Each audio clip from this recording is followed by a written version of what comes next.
for all citizens and all regions to reach their potential.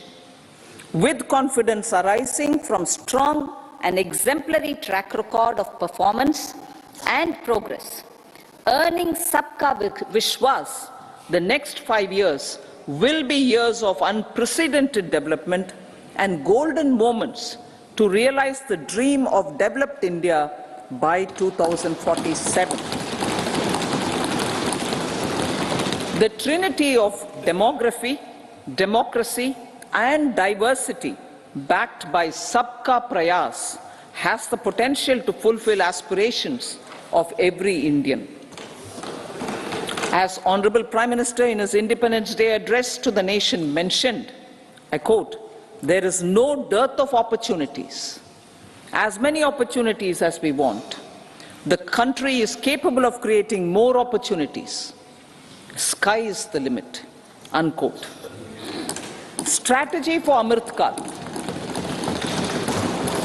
Our government will adopt economic policies that foster and sustain growth, facilitate inclusive and sustainable development, improve productivity, create opportunities for all, help them enhance their capabilities, and contribute to generation of resources to power investments and fulfill aspirations. Guided by the principle, reform, perform, and transform, the government will take up next generation reforms and build consensus with the states and stakeholders for effective implementation.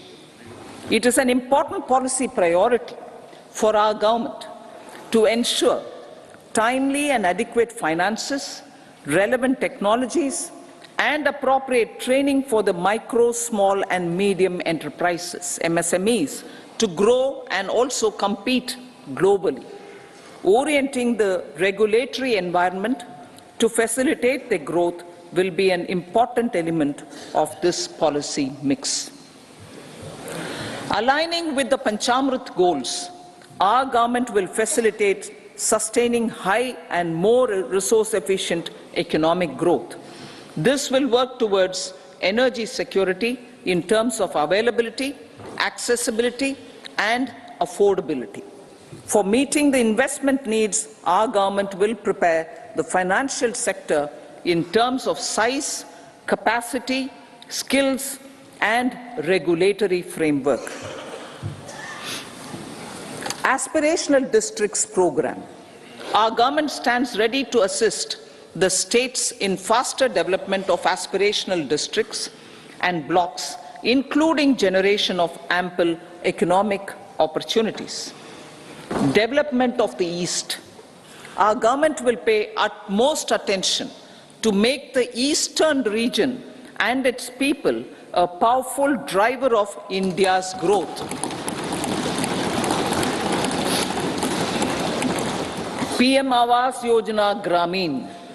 Despite the challenges due to COVID, implementation of PM Awas Yojana Gramin continued, and we are close to achieving the target of 3 crore houses. 2 crore more houses will be taken up in the next 5 years to meet the requirement arising from increase in the number of families.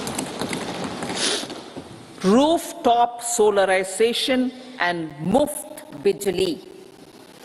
Through rooftop solarization, 1 crore households will be enabled to obtain up to 300 units free electricity every month.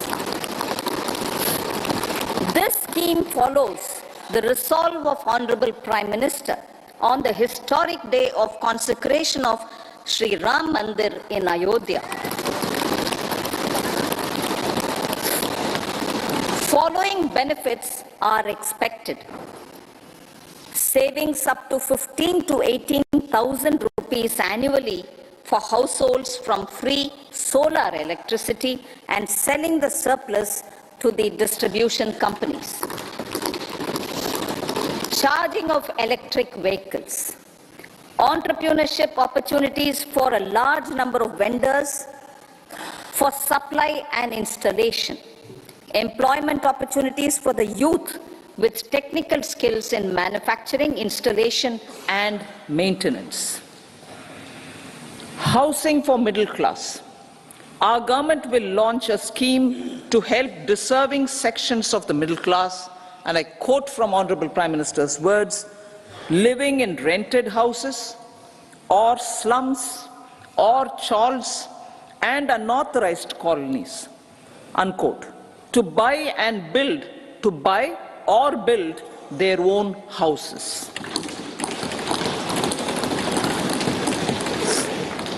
Medical colleges.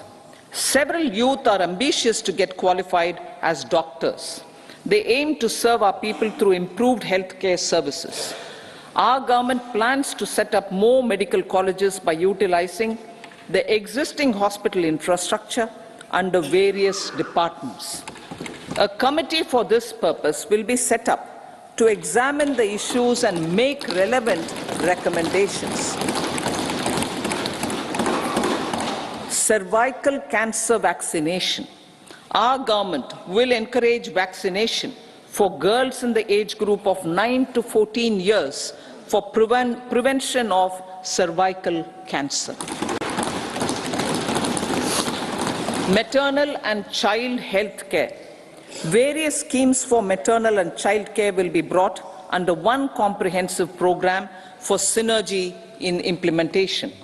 Upgradation of Anganwadi centers under Saksham Anganwadi and Poshan 2.0 will be expedited for improved nutrition delivery, early childhood care and development. The newly designed U-Win platform for managing immunization and intensified efforts of Mission Indradhanush will be rolled out expeditiously throughout the country. Ayushman Bharat. Healthcare cover under Ayushman Bharat scheme will be extended to all ASHA workers, to all Anganwadi workers and helpers. Agriculture and food processing.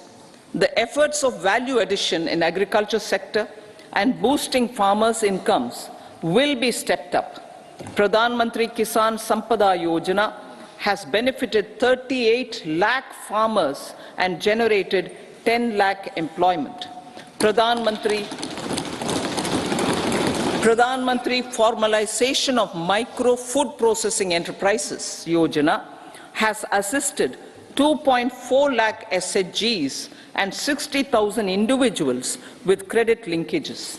Other schemes are complementing the efforts for reducing post-harvest losses and improving productivity and incomes.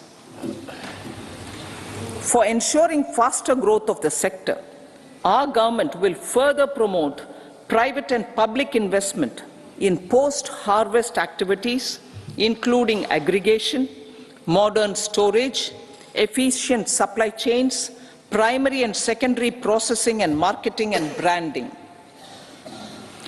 Nano DAP.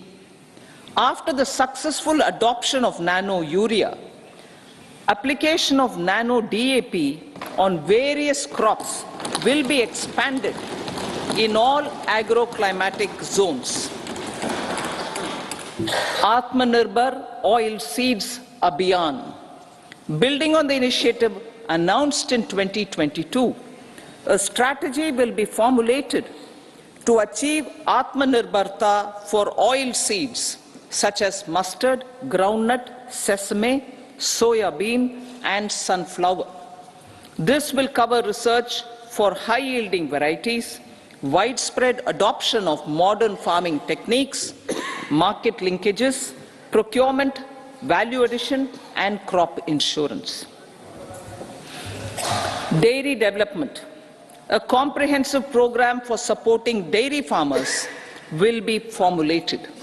Efforts are already on to control foot and mouth disease. India is the world's largest milk producer with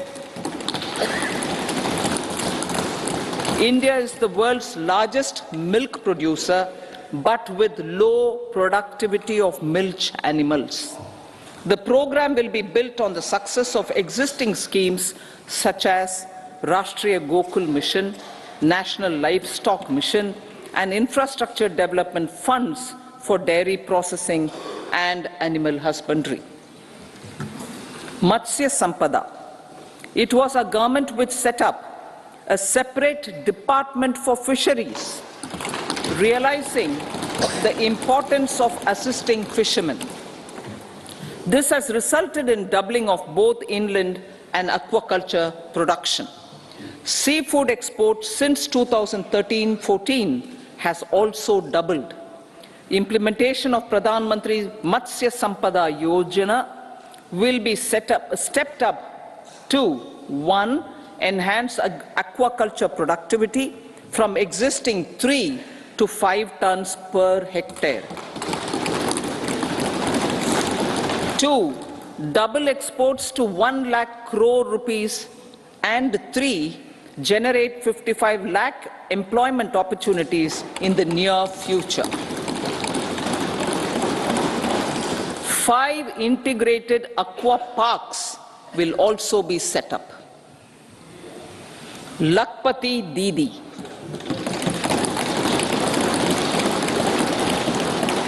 83 lakh SHGs. 83 lakh SHGs with 9 crore women are transforming rural socio-economic landscape with empowerment and self-reliance. Honorable Speaker said, their success has assisted nearly 1 crore women to become Lakpati Didi already.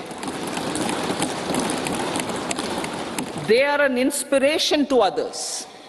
Their achievements will be recognized through honoring them. Buoyed by the success, it has been decided to enhance the target for Lakpati Didi from 2 crores to 3 crores.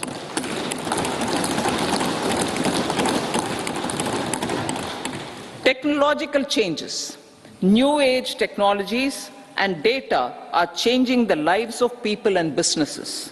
They are also enabling new economic opportunities and facilitating provision of high-quality services at affordable prices for all, including those at the bottom of the pyramid.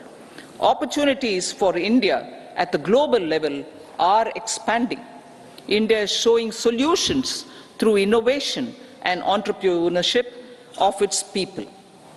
Research and innovation for catalyzing growth, employment, and development. Prime Minister Shastri, Prime Minister Lal Bahadur Shastri gave the slogan of Jai Jawan, Jai Kisan. Prime Minister Vajpayee, Atal Bihari Vajpayee ji, made that Jai Jawan, Jai Kisan, Jai Vigyan. Prime Minister Modi has furthered that to Jai Jawan, Jai Kisan, Jai Vigyan, and Jai Anusandhan, as innovation is the foundation of development. For our tech-savvy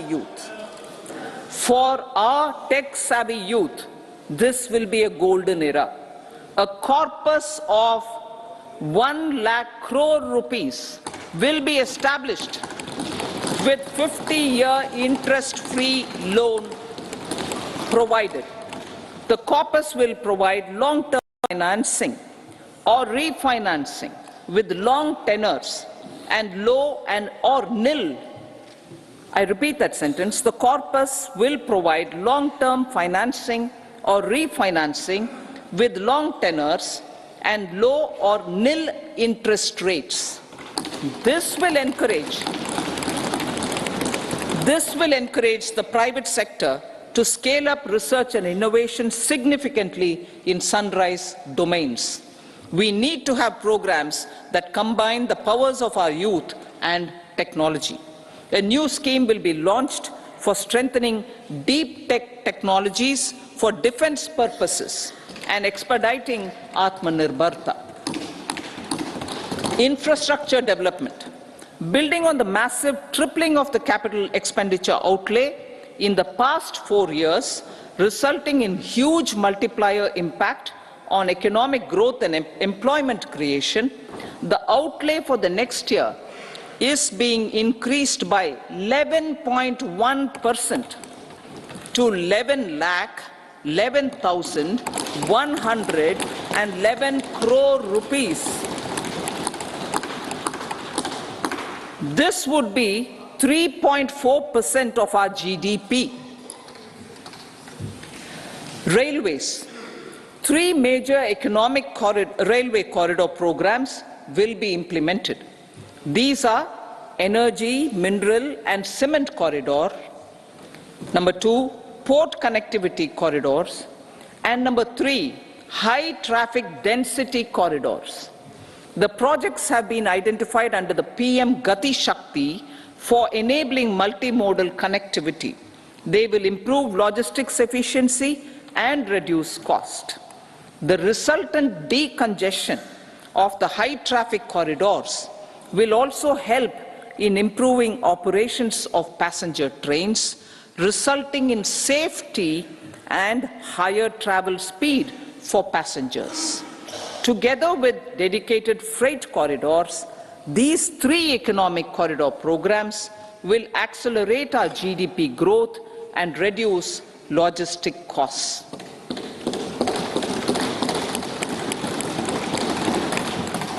40,000 normal rail bogies will be converted to Vande Bharat standards to enhance safety, convenience and comfort of passengers. Aviation sector. The aviation sector has been galvanized in the past 10 years. Number of airports have doubled to 149. Rollout of air connectivity to Tier 2 and Tier 3 cities under UDAN scheme has been widespread.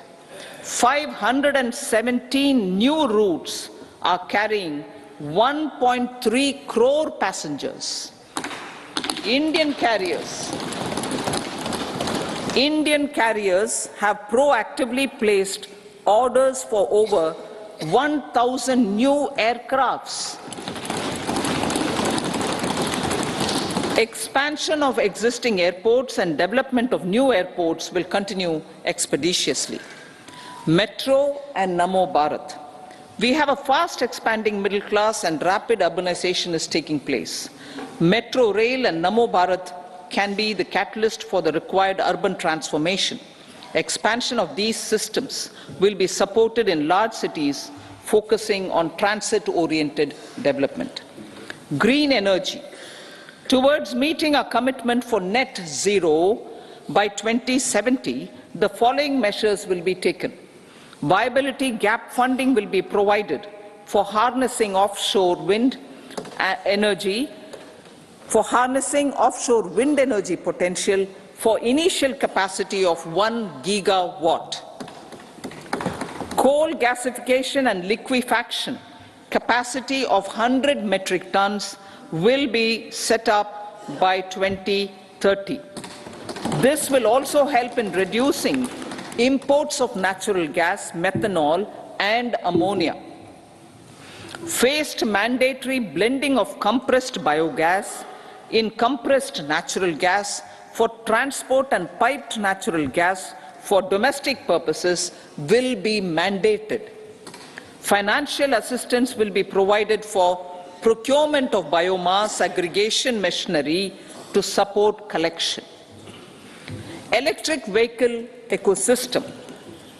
Our government will expand this and strengthen the e-vehicle ecosystem by supporting manufacturing and charging infrastructure.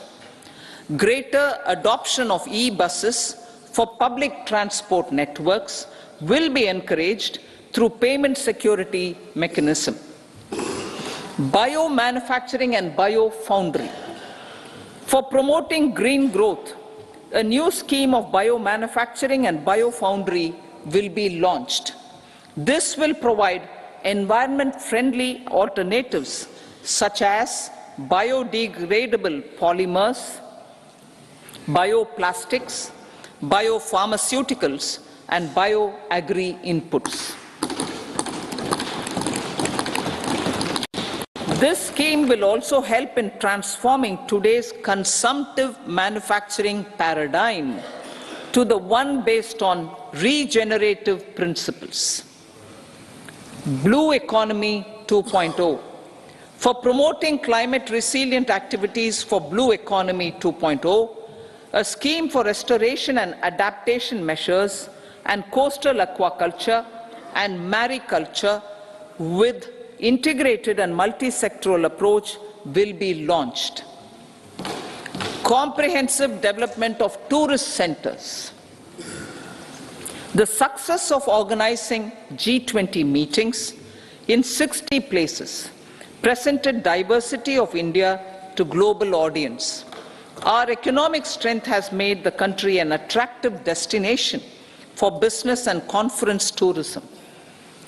Our middle class also now aspires to travel and explore. Tourism, including spiritual tourism, has tremendous opportunities for local entrepreneurship. States will be encouraged to take up comprehensive development of iconic tourist centers, branding and marketing them at global scale. A framework for rating of the centers based on quality of facilities and services will be established. Long-term interest-free loans will be provided to states for financing such development on matching basis. To address the emerging fervor for domestic tourism, Honorable Speaker, sir, projects for port connectivity, tourism infrastructure, and amenities will be taken up on our islands, including Lakshadweep. This will help in generating employment also. Promoting investments. The FDI inflow during 2014 to 23 was $596 billion, marking a golden era. That is twice the inflow during 2005 to 14. For encouraging sustained foreign investment, we are negotiating bilateral investment treaties with our foreign partners in the spirit of First Develop India. FDI is First Develop India. Reforms in the states for Vikasit Bharat. Many growth and development enabling reforms are needed in the states for realizing the vision of Vikasit Bharat. A provision of 75,000 crore rupees as 50-year interest-free loan is proposed this year to support those milestone-linked reforms by the state governments. Societal changes. The government will form a high-powered committee for an extensive consideration of the challenges arising from fast population growth and demographic changes. The committee will be mandated to make recommendations for addressing these challenges comprehensively in relation to the goal of Vikasit Bharat. Amrit Kal as Kartavya Kal. Our government stands committed to strengthening and expanding the economy with high growth and to create conditions for people to realize their aspirations.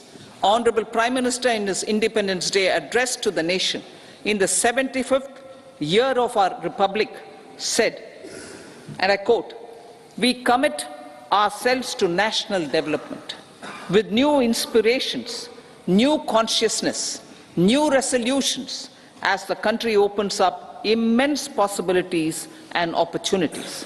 It is our Kartavya Kal." Unquote. Every challenge of the pre-2014 era was overcome through our economic management and our governance. These have placed the country on a resolute path of sustained high growth. This has been possible through right policies, true intentions, and appropriate decisions. In the full budget in July, Honourable Speaker, our government will present a detailed roadmap for our pursuit of Vikasit Bharat.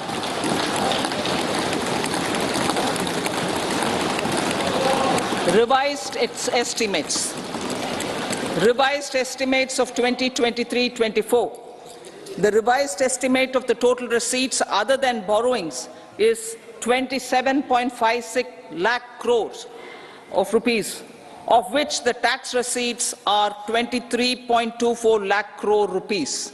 The revised estimate of total expenditure is 44.90 lakh crore rupees. The revenue receipts at 30.03 lakh crore rupees are expected to be higher than the budget estimate, reflecting strong growth momentum and formalization in the economy. The revised estimate of the fiscal deficit is 5.8% of GDP, improving on the budget estimate, notwithstanding moderation in the nominal growth estimates. Budget estimates for 2024-25. Coming to the year 2024-25, the total receipts other than borrowings and total expenditure are estimated at 30.80 and 47.66 lakh crore rupees respectively. The tax receipts are estimated at 26.02 lakh crore rupees. The scheme of 50-year interest-free loan for capital expenditure to states will be continued this year with an outlay of 1.3 lakh crore rupees. We continue on the path of fiscal consolidation, as announced in my budget speech of 2021-22, to reduce fiscal deficit below 4.5% by 25-26. The fiscal deficit in 2024-25 is estimated to be 5.1% of GDP, adhering to that path. So the gross and net market borrowings through dated securities during 24-25 are estimated at 14.13 lakh crore rupees and 11.75 lakh crore respectively. Both will be less than that in 23-24. Now that the private investments are happening at scale, the lower borrowings by the central government will facilitate larger availability of credit for the private sector. Vote on account. I'll be seeking vote on account approval of the Parliament through the appropriation bill for a part of the financial year 2024-25. I will now move to Part B. Honourable Speaker, sir, over the last 10 years, the direct tax collections have more than trebled and the return filers swelled 2.4 times. I would like to assure the taxpayers that their contributions have been used wisely for the development of the country and welfare of its people. I appreciate the taxpayers for their continued support. The government has reduced and rationalized tax rates. Under the new tax scheme, there is now no tax liability for taxpayers with income up to 7 lakh rupees, up from 2.2 lakh rupees in the financial year 2013-14. The threshold for presumptive taxation for retail businesses was increased from 2 crores to 3 crores. Similarly, the threshold for professionals eligible for presumptive taxation was increased from 50 lakh rupees to 75 lakh rupees. Also, corporate tax rate was decreased from 30% to 22% for existing domestic companies and to 15% for certain new manufacturing companies. Honourable Speaker, sir, in the last 5 years, our focus has been to improve taxpayer services. The age-old jurisdiction-based assessment system was transformed with the introduction of faceless assessment and appeal, thereby imparting greater efficiency, transparency, and accountability. Introduction of updated income tax returns, a new Form 26AS, and pre-filling of tax returns have made filing of tax returns simpler and easier. Average processing time of returns has been reduced from 93 days in the year 2013-14 to a mere 10 days this year, thereby making refunds faster. Indirect taxation. By unifying the highly fragmented indirect tax regime in India, the GST has reduced the compliance burden on trade and industry. The industry has acknowledged the benefits of GST. According to a recent survey conducted by a leading consulting firm, 94% of industry leaders view the transition to GST as largely positive. According to 80% of the respondents, it has led to supply chain optimization, as elimination of tax arbitrage and octroi has resulted in disbanding of checkposts at the state and city boundaries. At the same time, tax base of GST more than doubled, and the average monthly gross GST collection has almost doubled to 1.66 lakh crores this year. States too have benefited. States' SGST revenue, including compensation released to states in the post-GST period of 2017-18 to 2022-23, has achieved a buoyancy of 1.22.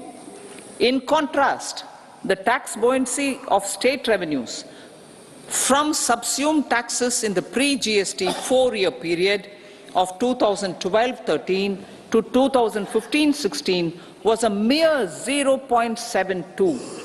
The biggest beneficiaries are consumers, as reduction in logistic cost and taxes have brought down prices of most goods and services. We have taken a number of steps in customs to facilitate international trade.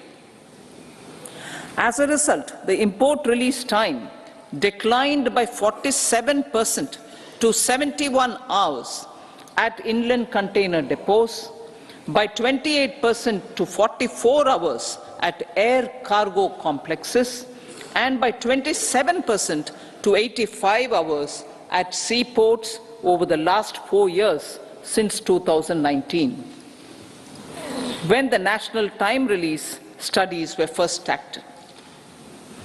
Tax proposals. As for tax proposals, in keeping with the convention, I do not propose to make any changes relating to taxation and propose to retain the same tax rates for direct and indirect taxes, including import duties. However, certain tax benefits to startups and investments made by sovereign wealth or pension funds, as also tax exemption on certain income of some IFSC units, are expiring on 31/3/2024.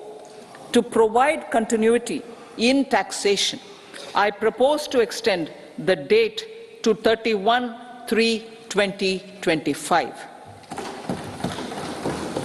Moreover, in line with our government's vision to improve ease of living and ease of doing business, I wish to make an announcement to improve taxpayer services. There are a large number of petty, non-verified, non-reconciled, or disputed direct tax demands, many of them dating as far back as 1962, which continue to remain on the books, causing anxiety to honest taxpayers and hindering refunds of subsequent years.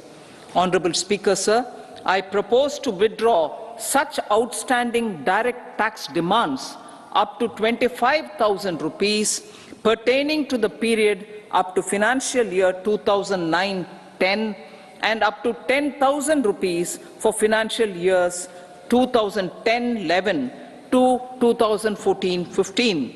This is expected to benefit about 1 crore taxpayers. 1 crore taxpayers would benefit out of this. Economy then and now. In 2014, when our government assumed the reins, the responsibility to mend the economy step by step and to put the governance systems in order was enormous. The need of the hour was to give hope to the people, to attract investments, and to build support for the much-needed reforms. The government did that successfully, following a strong belief of nation first.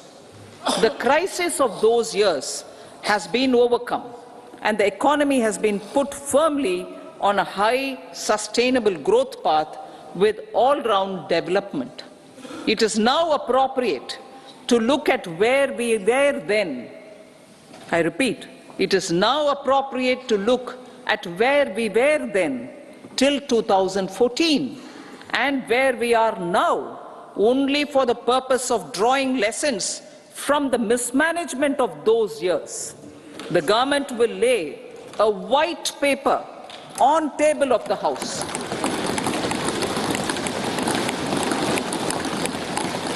The exemplary track record of governance, development and performance, effective delivery and Jan Kalyan has given the government trust, confidence and blessings of the people to realize whatever it takes, the goal of Vikasit Bharat, with good intentions, true dedication and hard work in the coming years and decades.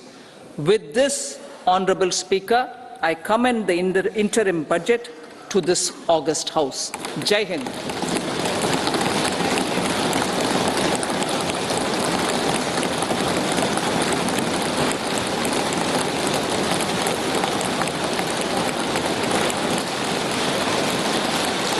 Item number 2, Srimati Nirmala Sitharaman ji.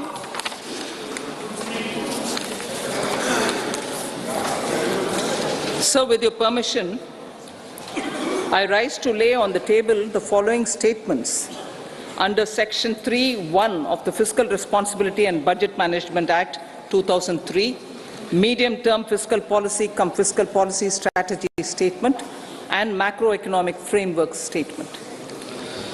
Item number 3, Srimati Nirmala Sitharaman ji. Sir, with your permission, I rise to move for leave to introduce the Finance Bill 2024. प्रश्न ये है कि विधेयक को पुनर्स्थापित करने की अनुमति प्रदान की जाए। जो सदस्य इसके पक्ष में हाँ कहें, जो सदस्य विरोध में ना कहें, मेरे विचार में निर्णय हाँ वालों के पक्ष हुआ, हाँ वालों के पक्ष हुआ। माननीय मंत्री जी विधेयक को पुनर्स्थापित करें। So I introduce the bill. सभा की कार्रवाई शुक्रवार दिनांक 2 फरवरी 2024 को प्राप्त 11 बजे तक के लिए स्थगित की जाती है।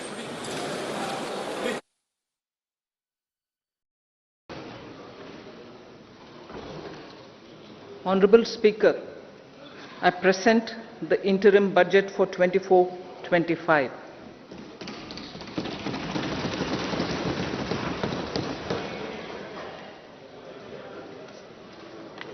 The Indian economy has witnessed profound positive transformation in the last 10 years.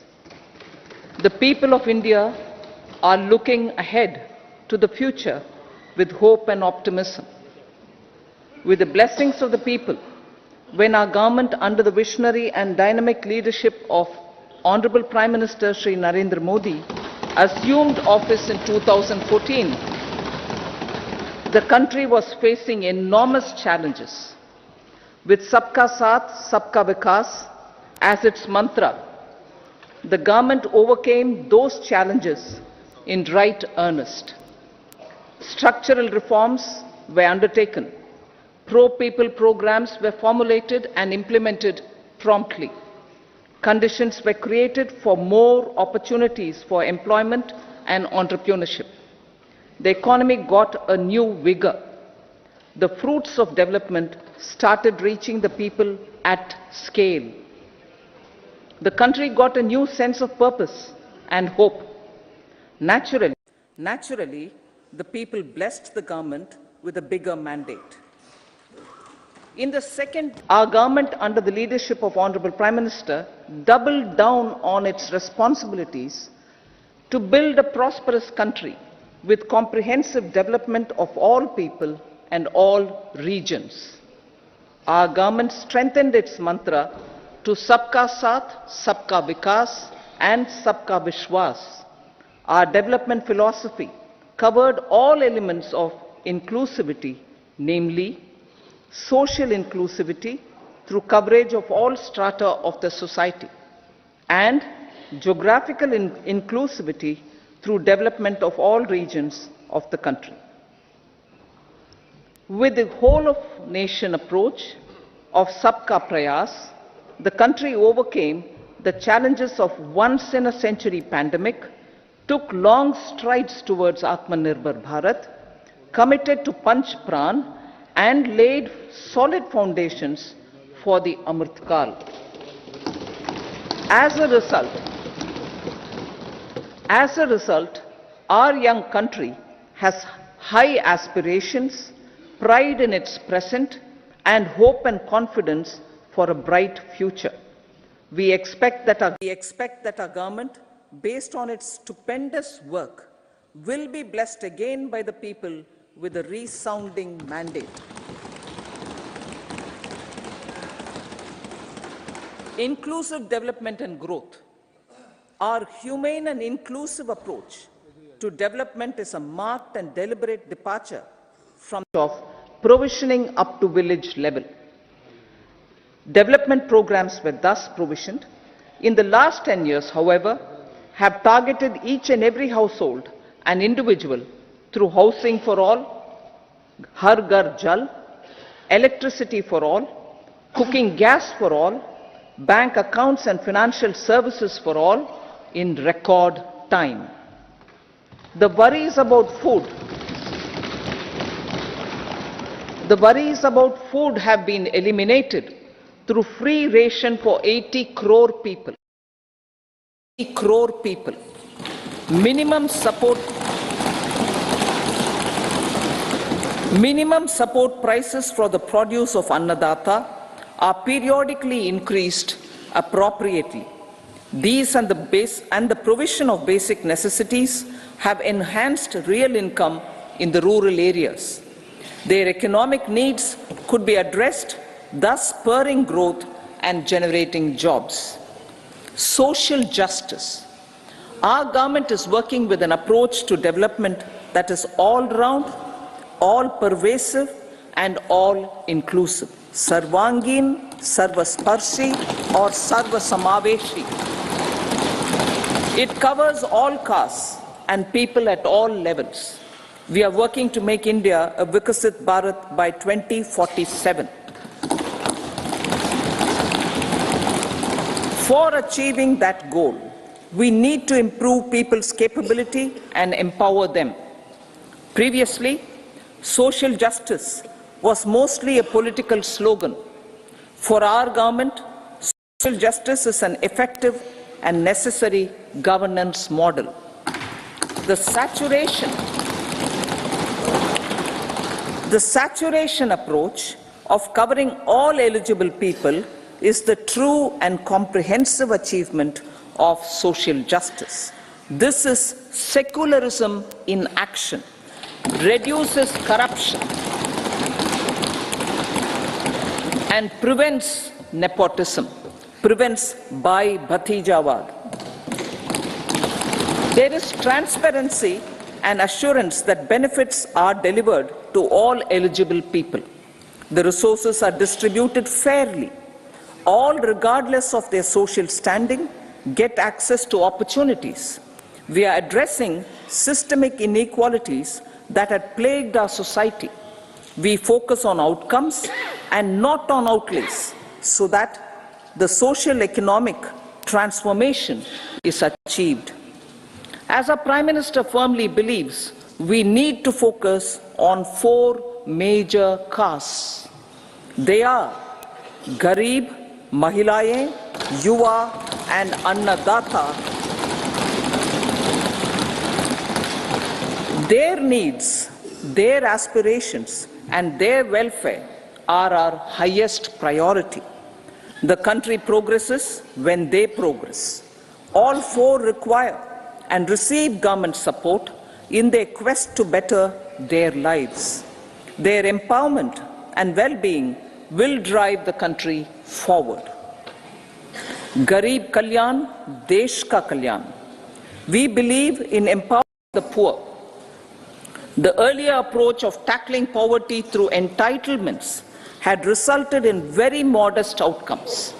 When the poor became empowered partners in the development process, government's power to assist them also increases manifold. With the pursuit of Sabka Saath, in these 10 years, the government has assisted 25 crore people to get freedom from multi-dimensional poverty. Our government's efforts are now getting synergized with energy and passion of such empowered people. This is truly elevating them from poverty. Direct benefit transfer of 34 lakh crore rupees from the government using PM Jan Dhan accounts has led to savings of 2.7 lakh crores of rupees for the government. This savings has been realized through avoidance of leakages prevalent earlier. The savings have helped in providing more funds for Garib Kalyan. PM Swanidhi has provided credit assistance to 78 lakh street vendors. From that total of 78 lakh street vendors, 2.3 lakh have received credit for the 3rd time. PM Janman Yojana reaches out to the particularly vulnerable tribal groups who have remained outside the realm of development so far. PM Vishwakarma Yojana provides end-to-end support to artisans and craftspeople engaged in 18 trades.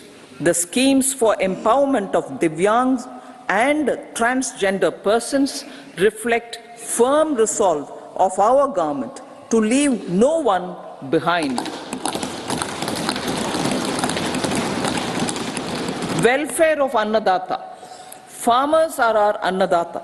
Every year under PM Kisan Samman Yojana, direct financial assistance is provided to 11.8 crore farmers, including marginal and small farmers. Crop insurance is given to 4 crore farmers under PM Fasal Bima Yojana. These, besides several other programs, are assisting Annadata in producing food for the country and for the world.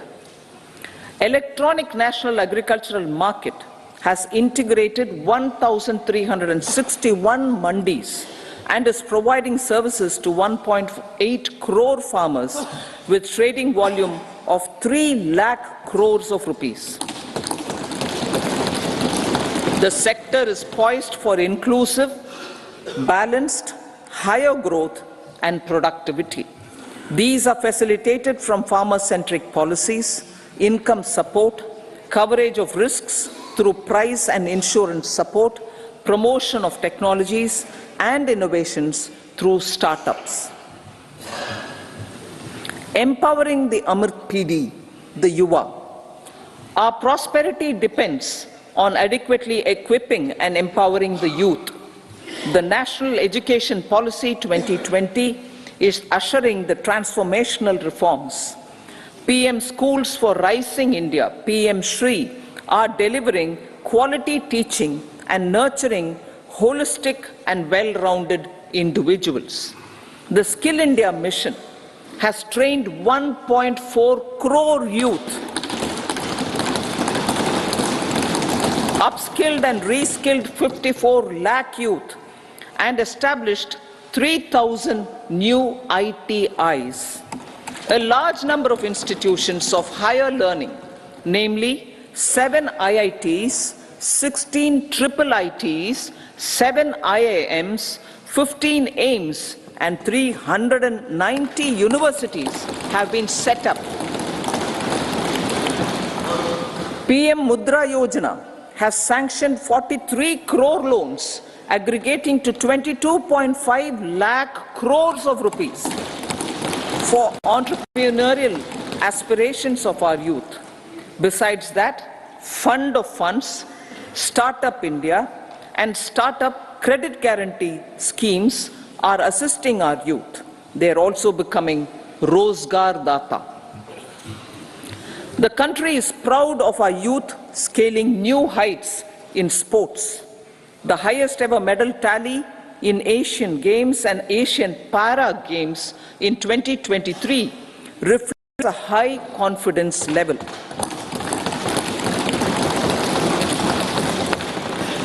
Chess prodigy and our #1 ranked player Pragnananda put up a stiff fight against the reigning world champion Magnus Carlsen in 2023.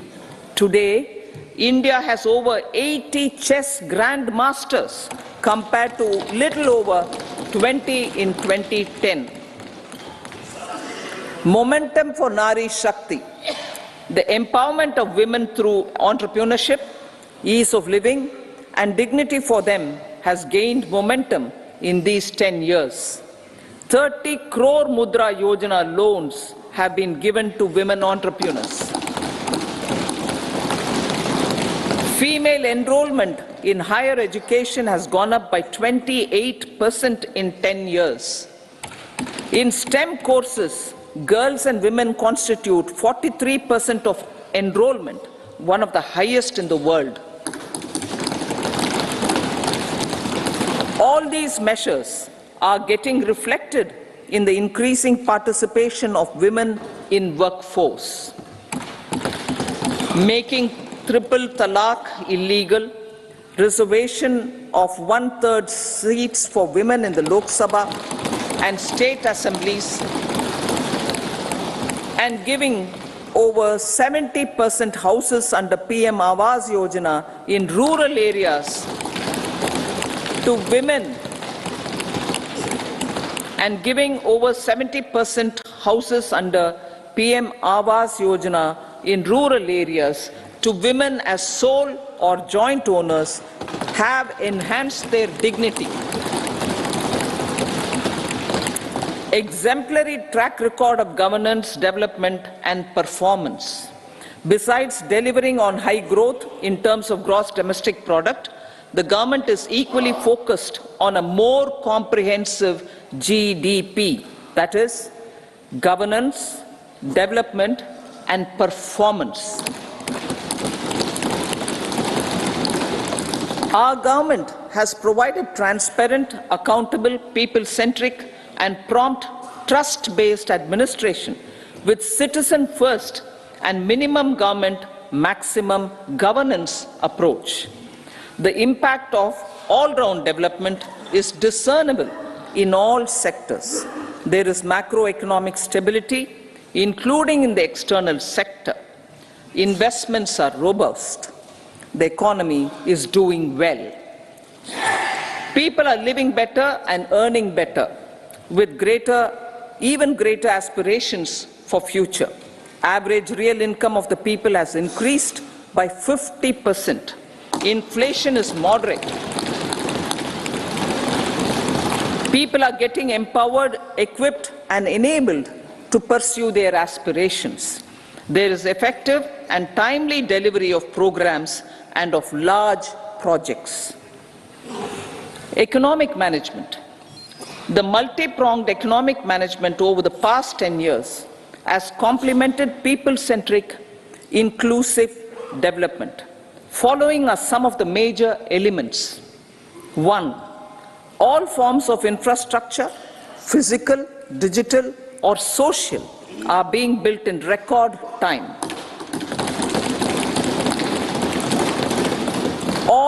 Number two, all parts of the country are becoming active participants in economic growth.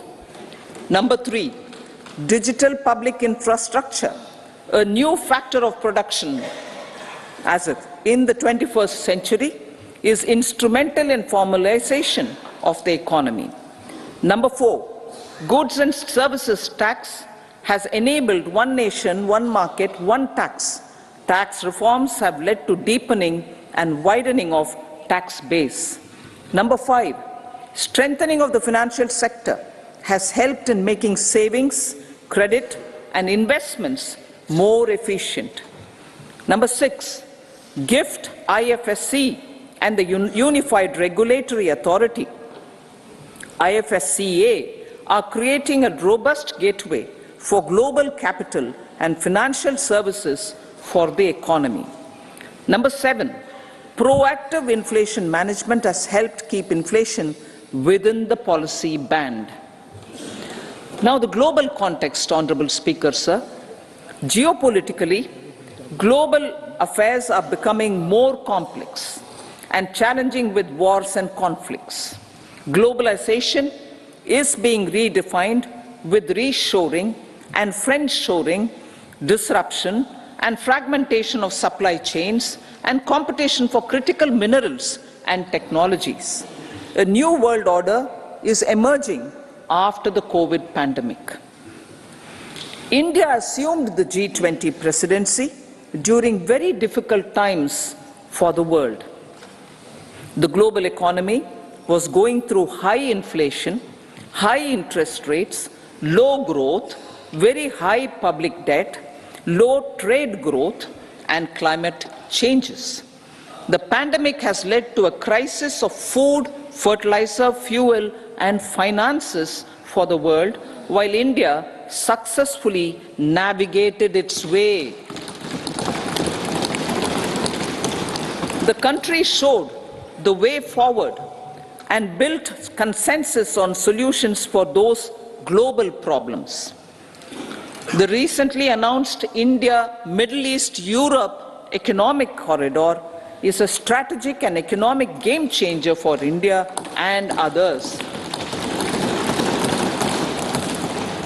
In the words of Honorable Prime Minister, the corridor, and I quote, will become the basis of world trade for hundreds of years to come, and history will remember that this corridor was initiated on Indian soil, unquote. Vision for Vikasit Bharat. Our vision for Vikasit Bharat is that of prosperous Bharat in harmony with nature, with modern infrastructure, and providing opportunities for all citizens and all regions to reach their potential. With confidence arising from strong and exemplary track record of performance and progress, earning Sabka Vishwas, the next 5 years will be years of unprecedented development and golden moments to realize the dream of developed India by 2047. The trinity of demography, democracy, and diversity, backed by Sabka Prayas, has the potential to fulfill aspirations of every Indian. As Honorable Prime Minister in his Independence Day address to the nation mentioned, I quote, "There is no dearth of opportunities, as many opportunities as we want. The country is capable of creating more opportunities. Sky is the limit," unquote. Strategy for Amrit Kal. Our government will adopt economic policies that foster and sustain growth, facilitate inclusive and sustainable development, improve productivity, create opportunities for all, help them enhance their capabilities, and contribute to generation of resources to power investments and fulfill aspirations. Guided by the principle, reform, perform, and transform, the government will take up next generation reforms and build consensus with the states and stakeholders for effective implementation. It is an important policy priority for our government to ensure timely and adequate finances, relevant technologies, and appropriate training for the micro, small, and medium enterprises, MSMEs, to grow and also compete globally. Orienting the regulatory environment to facilitate their growth will be an important element of this policy mix. Aligning with the Panchamrit goals, our government will facilitate sustaining high and more resource-efficient economic growth. This will work towards energy security in terms of availability, accessibility, and affordability. For meeting the investment needs, our government will prepare the financial sector in terms of size, capacity, skills, and regulatory framework. Aspirational Districts Program. Our government stands ready to assist the states in faster development of aspirational districts and blocks, including generation of ample economic opportunities. Development of the East. Our government will pay utmost attention to make the eastern region and its people a powerful driver of India's growth. PM Awas Yojana Gramin. Despite the challenges due to COVID, implementation of PM Awas Yojana Gramin continued, and we are close to achieving the target of 3 crore houses. 2 crore more houses will be taken up in the next 5 years to meet the requirement arising from increase in the number of families. Rooftop solarization and Muft Bijli.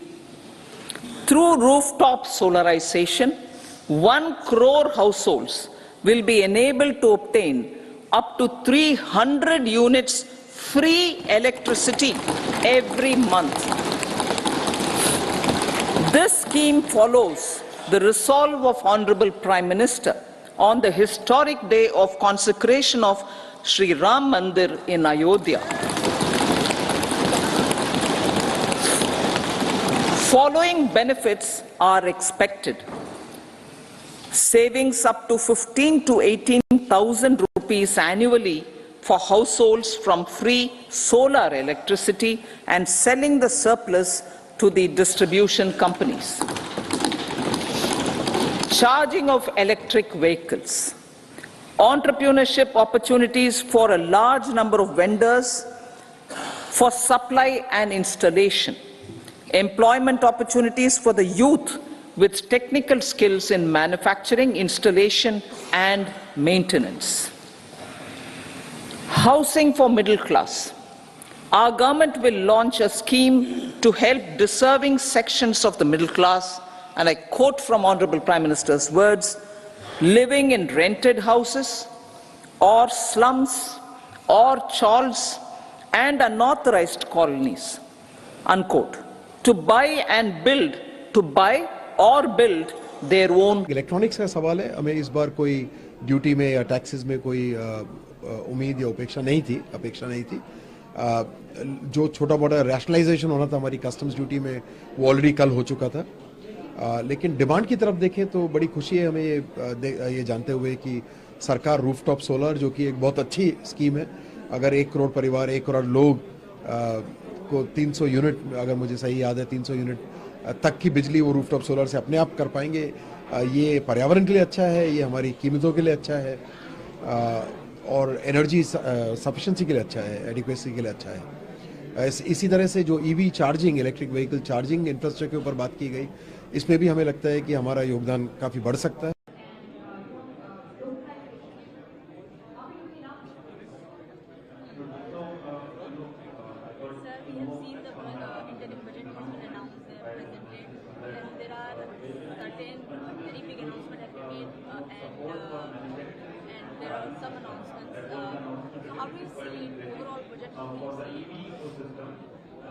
I think considering that it is an interim budget, I think I would say it's a positive way of the government to put across the growth factor in the forefront.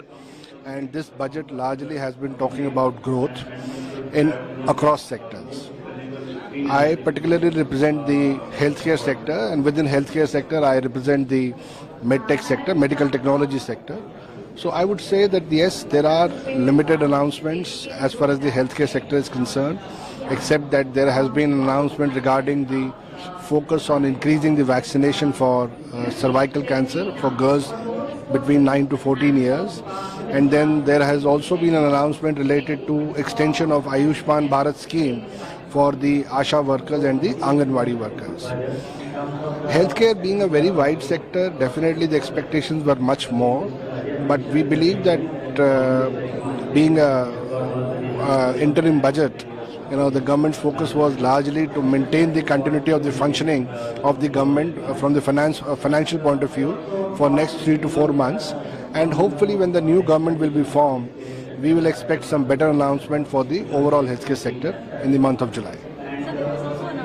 Health sector that medical colleges will be, more medical hospital will be going for the really deserving companies, but for all the other companies which are manipulating it. Overall, I will say that people are rejected with this budget. There should have come something else better for this. To come up with the new medical colleges is definitely a positive move. However, one needs to read the fine print, because just by going through the announcement, one cannot conclude what impact will it actually have once it is actually put on the ground, the implementation aspect. So one would need to read the fine print, and we would await for that. Thank you.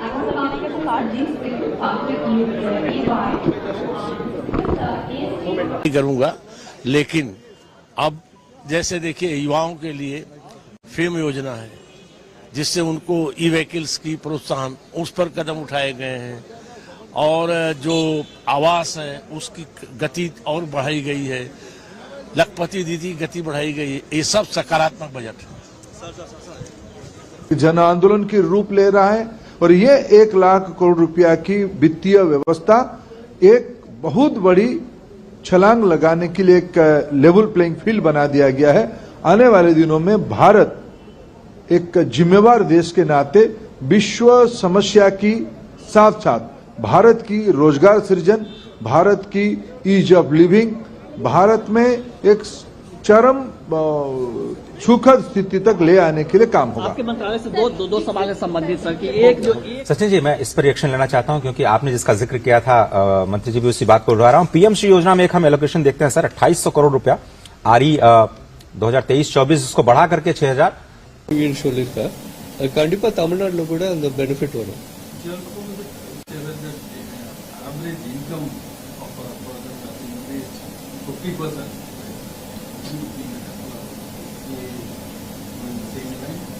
இல்ல நம்ம நாட்டுல பார்த்தா கண்டிப்பா 8 வருஷத்துல நிறைய development இருக்கு. So definitely things have improved. And I think the finance minister has spoken a lot about 8 வருஷத்துல என்ன டெவலப்மெண்ட் இருக்கு, அதை பத்தி நிறைய பேசணும்.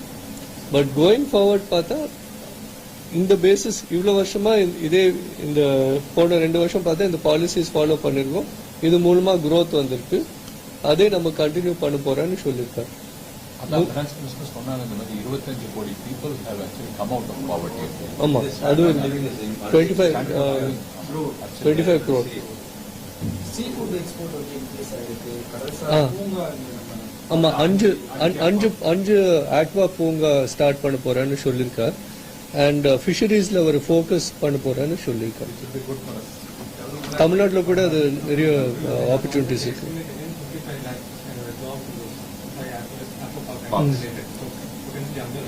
55 லட்சம் வேலை.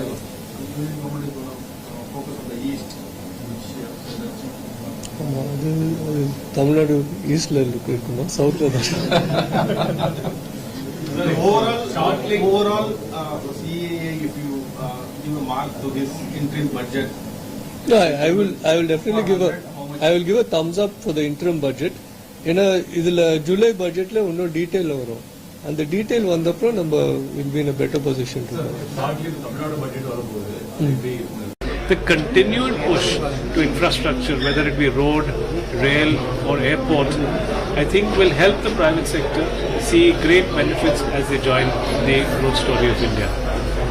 Thank you.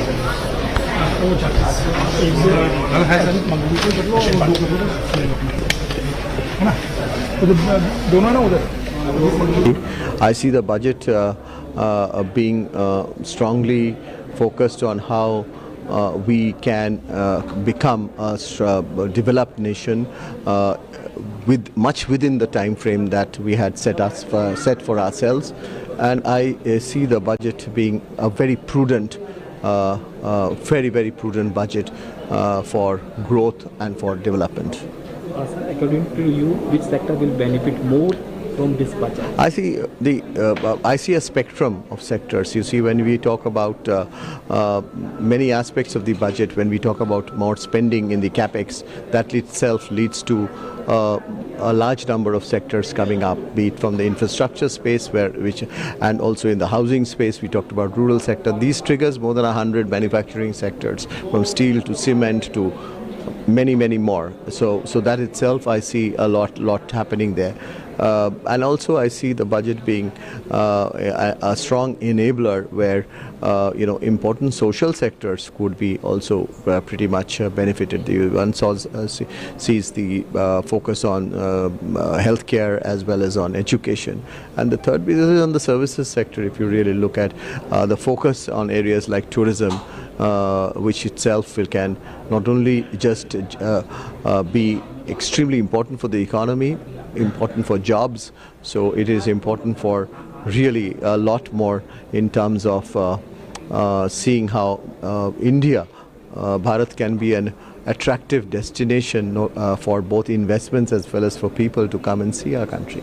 Finally, this budget, according to you, fulfill your expectations? I think it fulfills our expectations. Their gyan, the whole concept of gyan. So garib, youth,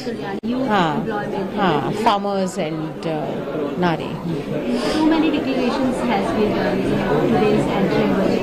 What you would like to say about, especially if we talk about green budget for youth employment and so many things? Sure. No, first of all, I was pleasantly surprised by the crisp, sharp, clear and short budget which the finance minister presented, as one must during it is a vote on account after all.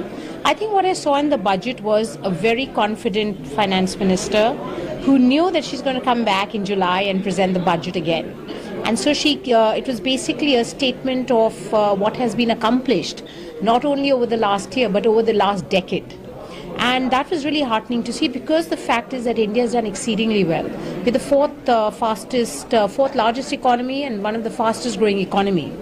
I think our green commitment has been established over the last decade, and being an entrepreneur from the sector, I can say that the government has worked in a very planned, organized, systematic and iterative way, and I saw that continue. So from that point of view, I think it was good.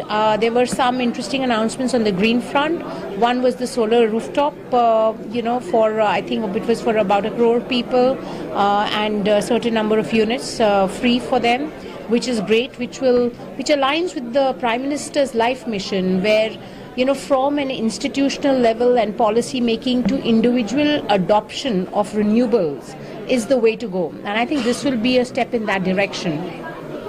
Over and above that, there was an announcement around the offshore wind viability gap funding for that sector for up to 1 gigawatt, which is good, which will also be a contributory factor to build that sector.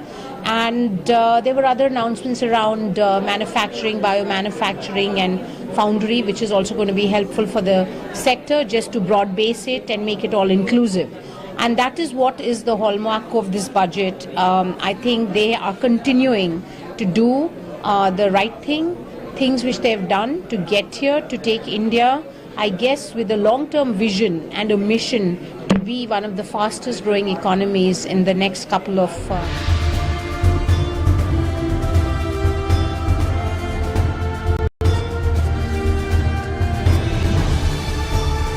ताजा खबरों को देखने के लिए विकास जनादेश news channel को subscribe करें और बेल आइकॉन को भी दबाएं।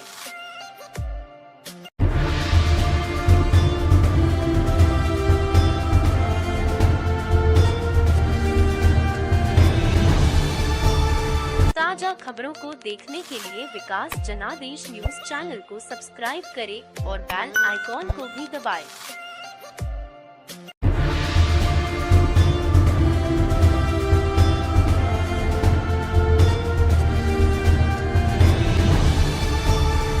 ताजा खबरों को देखने के लिए